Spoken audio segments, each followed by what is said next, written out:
Hello students, welcome on your YouTube channel logic classes of physics. देखिए, हम discuss करने वाले हैं आज नाभिकीय भौतिकी न्यूक्लियर फिजिक्स के बारे में। नाभिक की संरचना। नाभिक की खोज रदरफोर्ड ने अल्फा कण प्रकीर्णन प्रयोग द्वारा की। ये हम एटॉमिक फिजिक्स में पढ़ चुके हैं।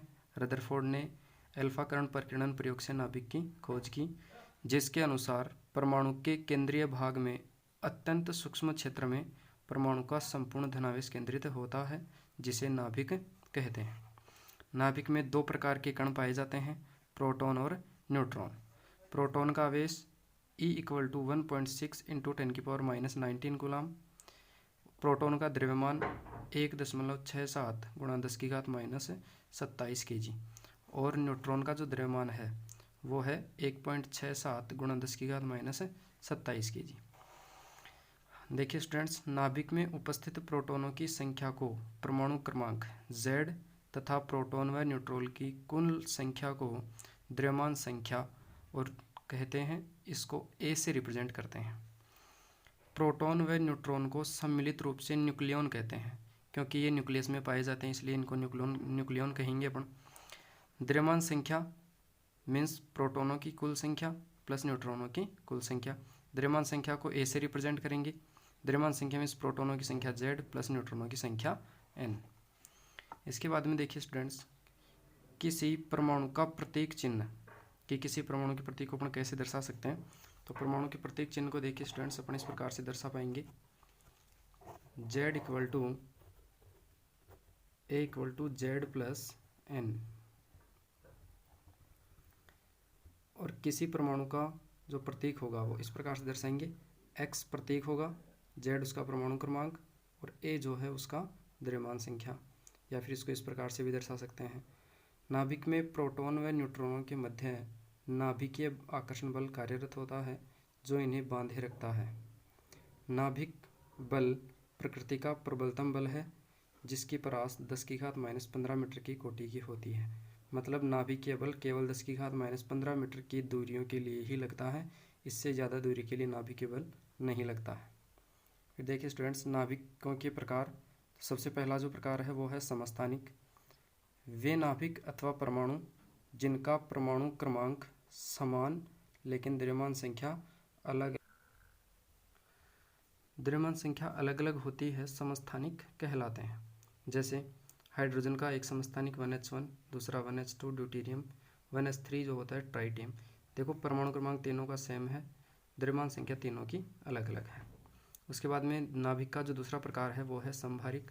वे नाभिक अथवा परमाणु जिनके परमाणु क्रमांक भिन्न भिन्न तथा द्रव्यमान संख्या समान होती है, समभारिक कहलाते हैं। जैसे 6C14 एंड 7N14। देखिए इनका परमाणु क्रमांक अलग अलग है, द्रव्यमान संख्या समान है, ऐसे नाभिक समभारिक कहलाते हैं। अगला जो नाभिक का प्रकार है वो है समन्यूट्रॉनिक। समन्यूट्रॉनिक वे नाभिक होते हैं, नाम से ही स्पष्ट है, जिनमें न्यूट्रॉनों की संख्या समान होती है। जैसे 1H3 2He3। इसमें न्यूट्रॉन होंगे 3 - 1 2, इसमें न्यूट्रॉन होंगे 4 - 2 2। दोनों में न्यूट्रॉन समान है, तो इनको अपन समन्यूट्रॉनिक कहते हैं। इसके बाद में देखिए नेक्स्ट है दर्पण या प्रतीप नाभिक। ऐसे नाभिक जिनकी द्रव्यमान संख्या समान होती है तथा एक नाभिक में प्रोटॉनों की संख्या दूसरे नाभिक में न्यूट्रॉनों की संख्या के बराबर हो, ऐसे नाभिक दर्पण या प्रतीप नाभिक कहलाते हैं। देखिए स्टूडेंट्स, यह है 3 लिथियम 7 और ये है 4 बेरिलियम 7। इसमें 3 प्रोटॉन 4 न्यूट्रॉन हैं, इसमें 4 प्रोटॉन 3 न्यूट्रॉन हैं, इसमें प्रोटॉन इसमें न्यूट्रॉनों के बराबर हैं, इसके न्यूट्रॉन इसके प्रोटॉनों के बराबर हैं। ऐसे नाभिकों को हम दर्पण या प्रतीप नाभिक कहते हैं। नेक्स्ट जो नाभिक का प्रकार है वो है आइसोमर्स या समावयवी। ऐसे नाभिक जिनका परमाणु क्रमांक व द्रव्यमान संख्या समान होते हैं, लेकिन इनके रेडियो एक्टिव गुण अलग अलग होते हैं, आइसोमर्स कहलाते हैं।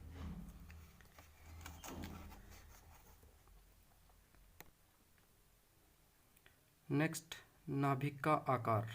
नाभिक का आकार अथवा नाभिक की औसत त्रिज्या। आकार का मतलब औसत त्रिज्या से लेंगे अपन।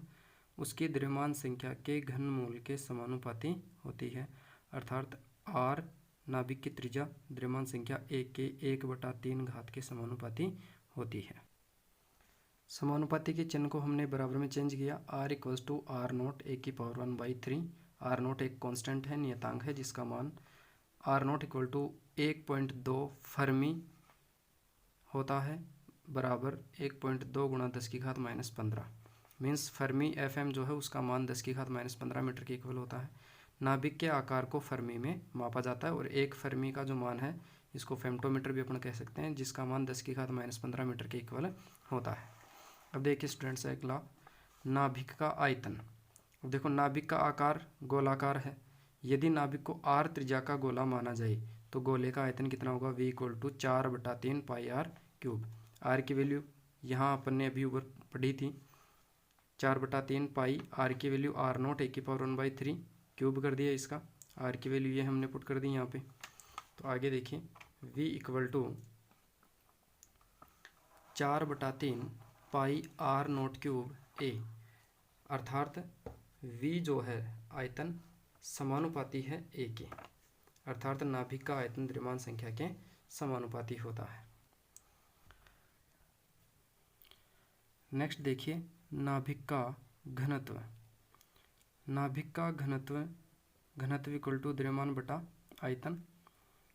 यदि प्रोटॉन व न्यूट्रॉन का द्रव्यमान लगभग समान m माने तथा नाभिक की द्रव्यमान संख्या a है तो नाभिक का द्रव्यमान होगा m equal to small m into a, तथा आयतन होगा v equal to 4/3 pi r nought cube a।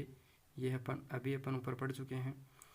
a है न्यूक्लियनों की संख्या, टोटल प्रोटॉन और न्यूट्रॉन कितने हैं, और m है प्रोटॉन और न्यूट्रॉन का द्रव्यमान। तो घनत्व रो इक्वल टू अपन लिखेंगे द्रव्यमान बटा आयतन, rho equal to 3m upon 4 pi r nought cube. देखो m प्रोटॉन का द्रव्यमान था, द्रव्यमान पुट कर दिया, r नोट की वैल्यू पुट की तो रो की वैल्यू आ गई 2.3 गुणा 10⁻7 किलोग्राम प्रति मीटर क्यूब। अर्थात नाभिक का घनत्व द्रव्यमान संख्या पर निर्भर नहीं करता है, कांस्टेंट होता है, और नाभिक का घनत्व बहुत ही ज़्यादा होता है, 10⁻17 kg पर मीटर क्यूब। इसके बाद में देखिए नेक्स्ट है द्रव्यमान सती।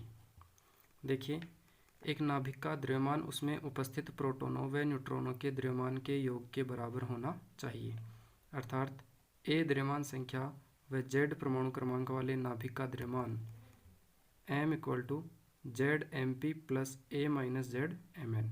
ये प्रोटॉनों की संख्या है, ये एक प्रोटॉन का द्रव्यमान, तो प्रोटॉनों का द्रव्यमान ये हो गया कुल न्यूट्रॉनों का द्रव्यमान, इतना होना चाहिए, ठीक है।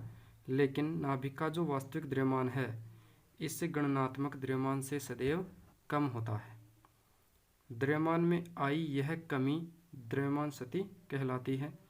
यदि नाभिक का वास्तविक द्रव्यमान कैपिटल M हो तो द्रव्यमान सती डेल्टा M जो होगी वो डेल्टा M इक्वल टू आएगा, ये तो गणनाओं से प्राप्त द्रव्यमान, ये माइनस है वास्तविक द्रव्यमान, तो इतना द्रव्यमान नाभिक का कम हो जाता है जिसको हम द्रव्यमान सती कहते हैं।